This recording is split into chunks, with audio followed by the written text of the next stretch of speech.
A few nights ago, I couldn't sleep, and I woke up and I did my inquiry. And there was profound spaciousness and stillness, emptiness there. Okay. I want to just slow down and hear what you're saying, because for me it's profound enough, even from the start. You say you got up and you felt to do your inquiry, and by doing that, you found that there was a profound stillness. Is that what you're saying? Yeah. Yes, okay. And something hit me really, really hard, because it was some recognition that this stillness, it's not just something that is felt, and it hit me. This is actually me. Yes. Yes. And it was few moments, I don't know how long it took, but then it was like I was pushed out of heaven. Mm-hmm. And since then, the Maya seems being playing really loudly. Yes. And I can look at it.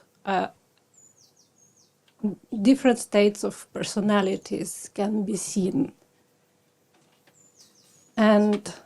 But something doesn't feel right, because a few days ago you asked us to try locate ourselves. Where are we looking from? Are we looking as mind? Yes. Or are we looking as this space, or something in between? I ask, are you looking, what is your position in this act of perceiving? Are you looking from mind, as the mind looking, or are you looking at mind? Yes. And if you're looking at mind, what are you, or who are you that's looking? And to really slow down and clarify. Yeah. Yeah. Mm-hmm. And in my inquiry, I was asking myself this question: who am I? Who am I who is looking? And it seems there is some kind of personhood there. It doesn't feel really... Okay, stop. Something's so wrong. You ask the question, who am I who is doing the looking? Who am I who is doing the looking? And then your report is, it seemed like some kind of person is doing the looking. Okay? You with me? So if you detect that it's a person, maybe there's a person actually doing the looking, then what is seeing that is a person doing looking?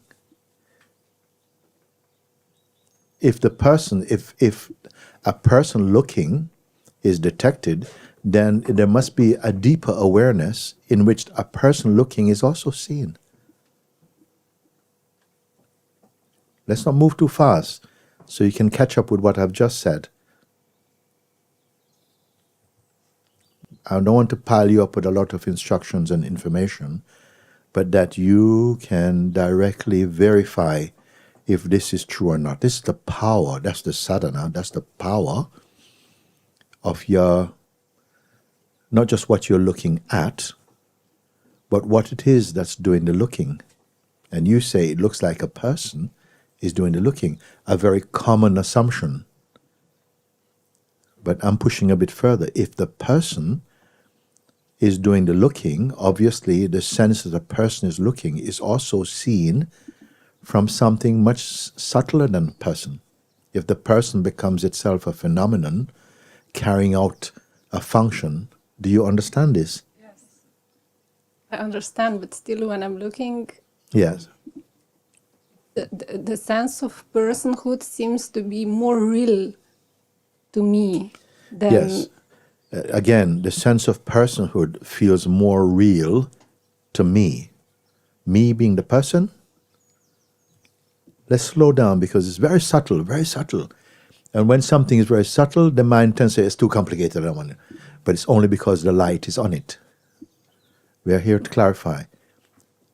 So this one who is feeling, it feels like actually it's the person. Could you say again in your own words what you say? Yeah, I said that this it feels the sense of personhood seems to be more real. Yes. By real, what do you mean? Somehow the attention can be more get more identified with it. Yes. Is this the report of an observing? Is this a report coming from a function of observing something? You say, mind seems to be more real. Something is saying the mind feels to be more real. Let's slow down. Something, or this admission is coming out that the mind feels more real. To who? What is determining the reality of mind in that moment of seeing? Don't assume. Look.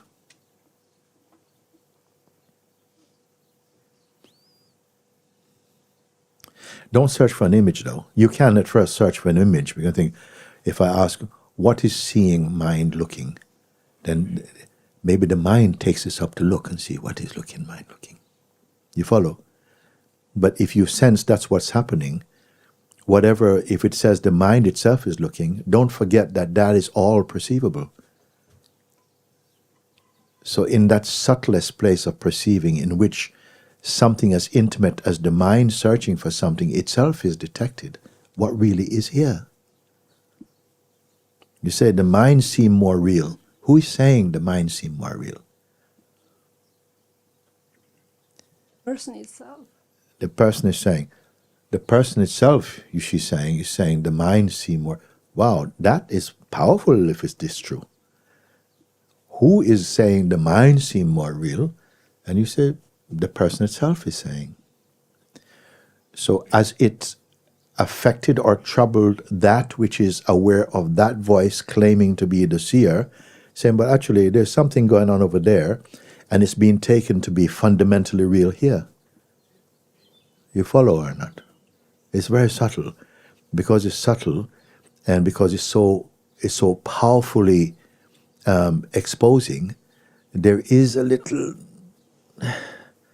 tendency to just give up and say, oh, it's all the mind, it's too much, you know. But watch this also, because if that was a reaction that come, that also is seen. In the place of seeing, no movement has happened for the seeing place.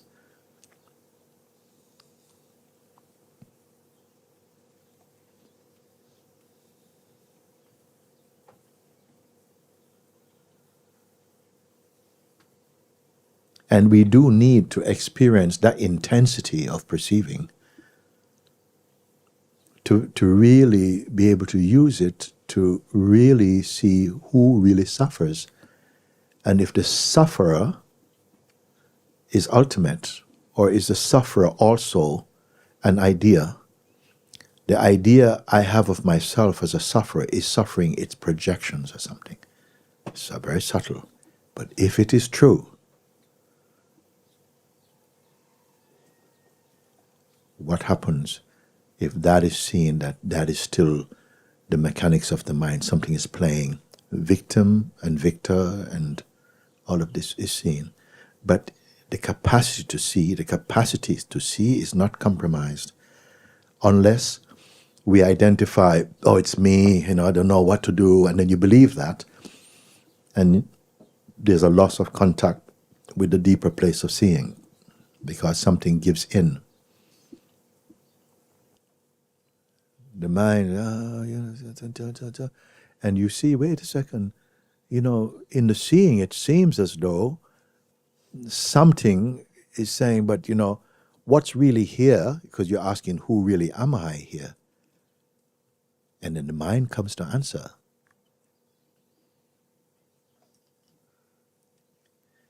And the mind says, well, it looks like all there really is here is just a person.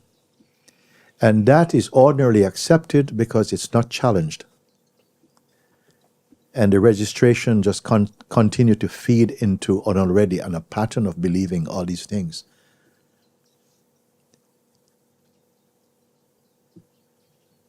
If I call the witnessing place, the place of impersonal awareness. Can any experience be so loud as to remove the capacity to observe? This is a good point, no? And out of this, even though you're struggling, all this is like growth hormone for you in your, So this conclusion I'm looking at, I'm not letting it go. It looks like everything is the mind. Or what did you say? What was your answer about this? I think my answer was that the person itself believes Yes.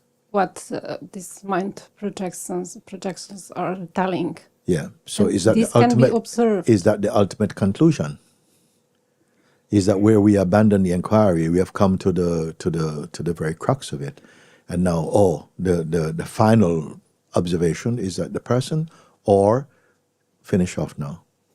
Is that what you are? Then something says it's the person, fills the old space. It's all the person.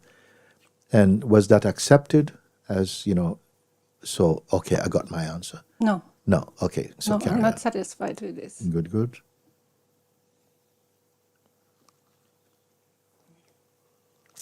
And whatever is not satisfied also is also something, a shape also, that is also observed.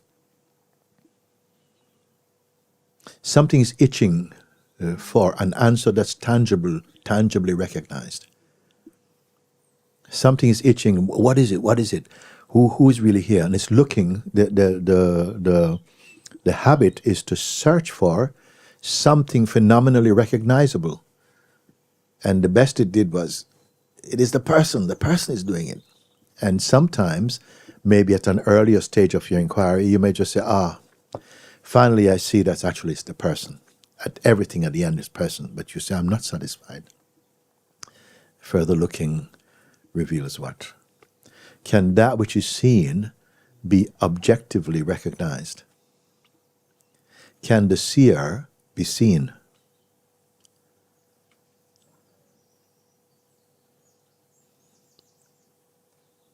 Is there a phenomenal seer seeing? And if you said yes, then something more subtle must have seen that. The ultimate seer cannot be seen because it cannot be an object of perception. You cannot come to a final seeing to say, yes, I found the ultimate and I can describe what it looks like, and you will be aware to do that. What is your position who say, I can see that? Something apart from, if you say, I found the ultimate truth, are you somewhere separated from the ultimate truth to say, yes, I can see that's the ultimate truth? If this is yourself, you cannot see yourself. Not as other kinds of seeing. And every other kind of seeing is a movement in duality, every kind of seeing. And there's nothing wrong with that, it's just, that's the nature of it. Whatever you perceive cannot be what you are. I'm saying what you are, and normally when you think of yourself, you have a shape about yourself and a history. Is that what I mean by yourself? Every idea you have of yourself is not consistent, it's not stable. Even if no one else is involved, your own idea of yourself is changing constantly. And there's a capacity to observe, again, my idea of myself has changed. And the idea you have of yourself cannot be yourself.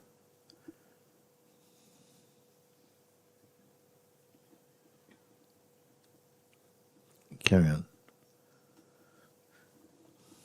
Yeah, I can sense that the personhood is changing, and it has changed many times since I'm come to Sahaja, and many times before. Yes. It changes. Yes. And I can't rely on it. You can or cannot? No, I Yes. can't. Yes. You being the person, something other than the person.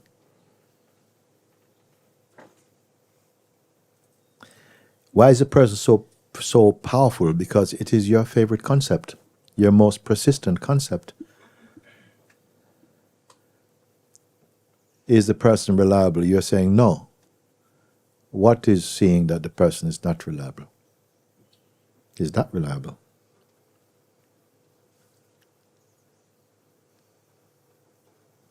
And does that fluctuate?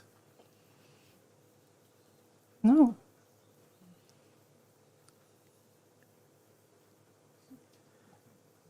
Thereafter, everything you see fluctuates. And because you're not invested in the fluctuation, you're free of it, actually. What remains? Does that fluctuate? Is that growing? Can that be disappointed or even excited even? No. And so therefore it is totally boring.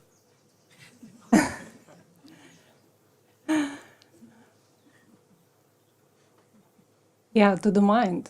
To the mind, okay. But you mind the mind, so then of course you take the mind's, as we have done for so long, the mind's assessment is preserved in you as a kind of fact, or something quite reasonable. Your affection for the infection, I'm going to call it that, which is the belief I am this and calling yourself something, restricts your unlimitedness. I'm maybe premature to say unlimitedness. I'd rather you tell me that than I tell you that. In the place where everything is perceivable, even the subtlest of movement is perceivable, is that space fluctuating? No. Is that worth knowing? Yes. Because? Because it's the most natural thing. It's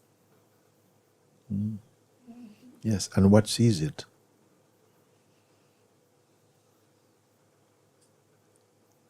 What knows this? I can't put a definition on it. Yeah. But it is kind of known. Is it known by something other than itself? No. Make sure. Take time. Make sure.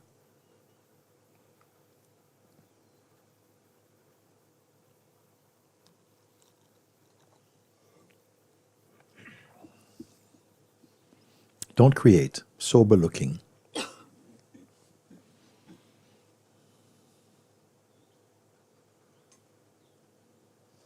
I can't find anything else. Yes. If you had, say, for instance, you had some operation and you were rendered unconscious for a while, and now you're coming out back into a state of consciousness, and say your impression was that there was nothing to see for a moment. You have the impression that your hands are out, but you can't see them. There's nothing to see. There's no spatial relationship to say, that's the doctor over there, and so there's nothing.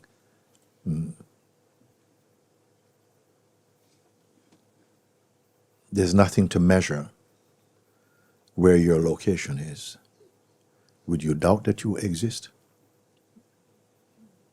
You have nothing phenomenal to compare. Would you know that you exist? How you know? No.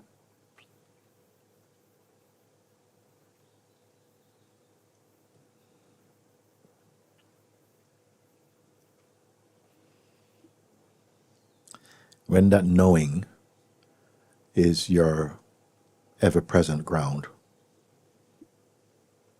not something standing on the ground, but the very ground of isness. And you say from here, if you've seen clearly that the mind in its most sophisticated illusoriness is still catchable, means it's detected.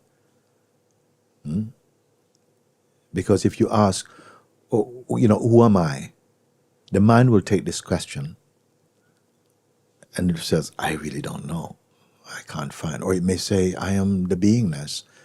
And if you are used to these kind of words, you may accept that as a concept, but don't know the reality of that.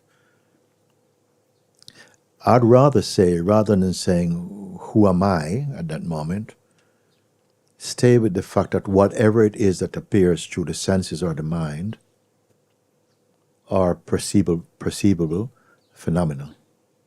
Whatever, any subtle movement, even the breath, even the blood moving through the veins, if it was audible, is perceived only to the consciousness, apart from which nothing exists, not even you. Because with the arising of consciousness comes the awareness of yourself as a living being. So everything is subsequent to the consciousness, which cannot be compared with anything else. Does that connect at all? Can consciousness be studied? That's maybe a little bit more of a later question. Can consciousness itself be perceived? And if it can be perceived, because you can say that consciousness is the manifestor or the creator of everything appearing in it. But the consciousness itself also appeared.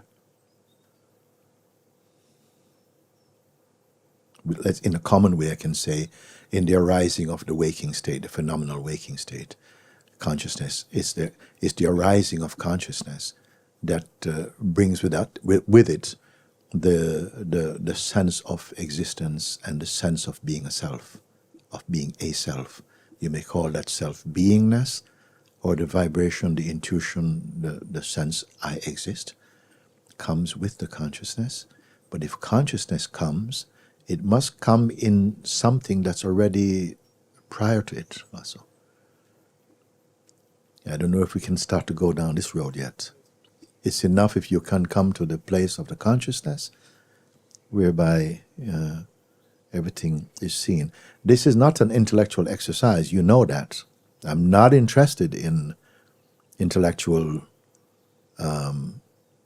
exercises merely for the pleasure of the sense of knowing something. It must be your direct experience. And if it is your experience, can you truly suffer the world? I'm just checking. Because you started by saying you want to clarify something, you are having some trouble with your inquiry. Are you still having trouble with your inquiry? No, it's clarified now that as I perceive it now, that also the one that is asking question, who am I, can be seen. Yes. The one that's asking who am I can be seen in what form is it? Sorry? The one who is asking who am I, you say it can be seen. What form is it to be seen, if it's perceivable? Or is it just that the question being asked is seen?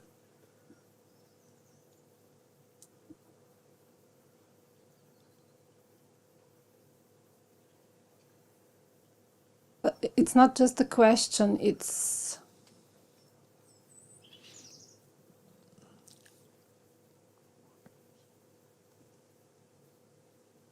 also this sense, this energy that comes with it, that is so known. Yes, the as energy of my person. Of a personal existence is there inside. It's like pulsing inside the isness, Strong. inside the consciousness. Is that clear for you? Yes. So if that pulse change, is there any change in the consciousness itself that perceive it? No. No.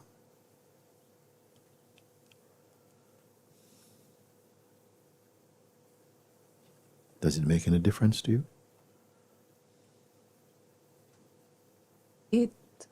In terms of the inquiry that was struggling before. Yeah, it somehow right now it brings more space in. It brings or reveals. Because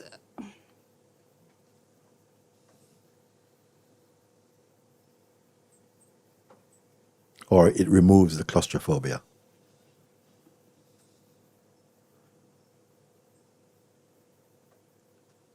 Can space be brought, or is it more that something that create the sense of blockage is removed, and you see that actually space didn't come from one place to another place? It got revealed that the space is here, or Yeah, it's here. yes, It's always here, actually, but somehow it gets crowded. But with this idea and go with this identification, when the what does it get crowded mean? Is that can the space be actually crowded, and so the space runs out of space?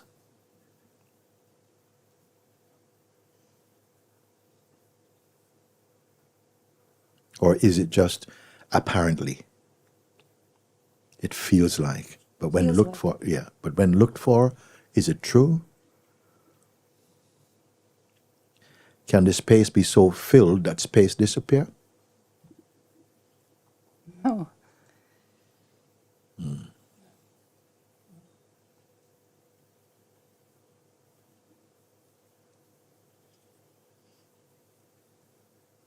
Is this a moment of seeing that's only real for this moment? Is the seeing limited to something called a present moment, or is this seeing another kind of quality?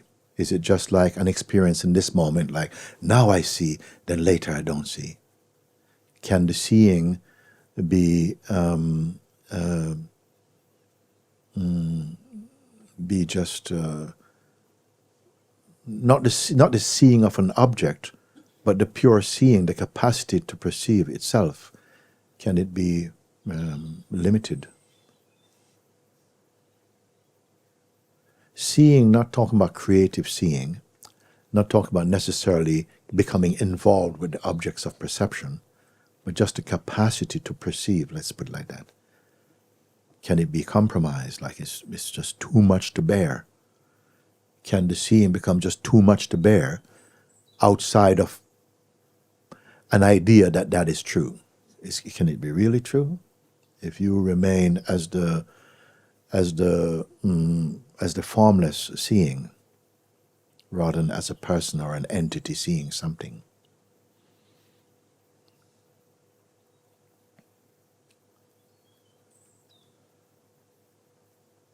Anyone can take this question.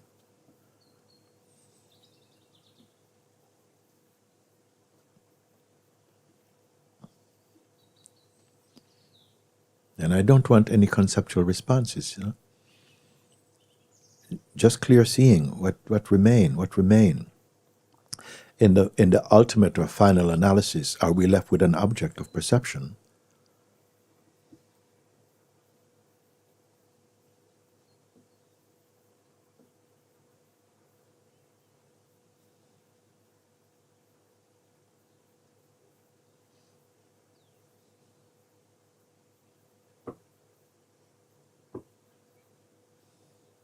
Don't create. Or you can. You've been creating anyway, we are used to that. But for a moment, only see, and you may confirm something. But you being what? In what mode are you responding from?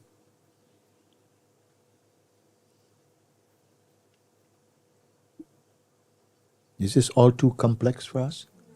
No. Okay, just checking. For me, these pointers are totally practical.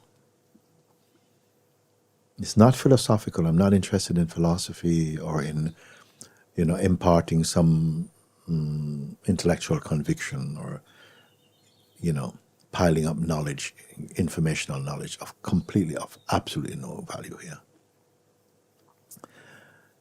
What are you left as? Without trying to fight the world of phenomenality, what are you? To whom is all this world that you know? To who is it that bears the weight of it? Because as soon as we take this gross bodily identity on, and everything that comes with it, it's very easy to be in a chaotic field, and we are constantly living in a state of anxiety that becomes normalized because we are all like that. And only upon recovering the recovering consciousness, waking up to in the simple way that is being pointed, and actually can confirm this, whoa, but all this that I've been describing myself to be is now become just theoretical and illusory and phenomenal to this. I have no real history. And daily life also has something to say about it, because everything we experience on a daily basis, which feels so actual and real in a moment, another few hours and it's gone, untraceable, apart from the feeble functions of memory which retain a subjective view of that action. There is no object reality about anything we are experiencing on the basis of personhood, because you alone to yourself will even argue with your previous experience in the way that you hold on to it. I wonder if you follow that point.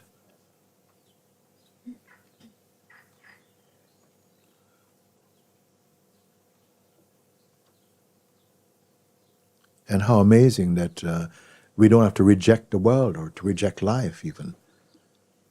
In fact, the life being lived, even with some phenomenal qualities, is still being used to sharpen your discernment in some way, as you're making that transition from person to presence, and from presence to absoluteness. Who is speaking like this in our time here? Who is looking in this way and not just searching on the ever-changing playing field of phenomenality for a meaning, for profound meanings which are impossible on the field of phenomenality? They're always changing. Your goal's always changing. Even the idea you have of yourself, however elevated, is always subject to change, because you're in the field of change. And yet your capacity to see from the stable place of beingness is always there. And at a certain point you will come to see we have been missing the obvious, which is only obvious when it becomes obvious.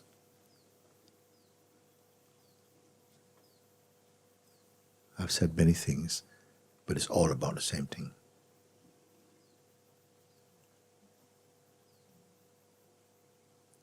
Of which nothing can truly be said. It's like everything is momentary, just like the clouds are floating by in the sky. The sky has no favorite clouds, and nothing sticks. The clouds are a part of the sky. The sky doesn't say, look, I'm not very sky-like today because a lot of clouds. It's all part of it. But the essence of the sky is unchanging. The effects in the sky is always changeful. But nothing is sticking. Not deeply. There may appear to be some things you may say that feels, yes, this is so and so on, but your beingness will not confess it. That this is so. Yes, it's also momentary. And you will change in the way that you share very spontaneously, depending on who you're speaking with and the quality of the consciousness, whether it's receptive to you or not receptive. You will intuitively tune in. You don't have to read someone's resume to know anything about them, because you're so fresh, you don't have to relate to something phenomenal. You're just in presence with each other. And even if only one is in presence, that's already something very powerful.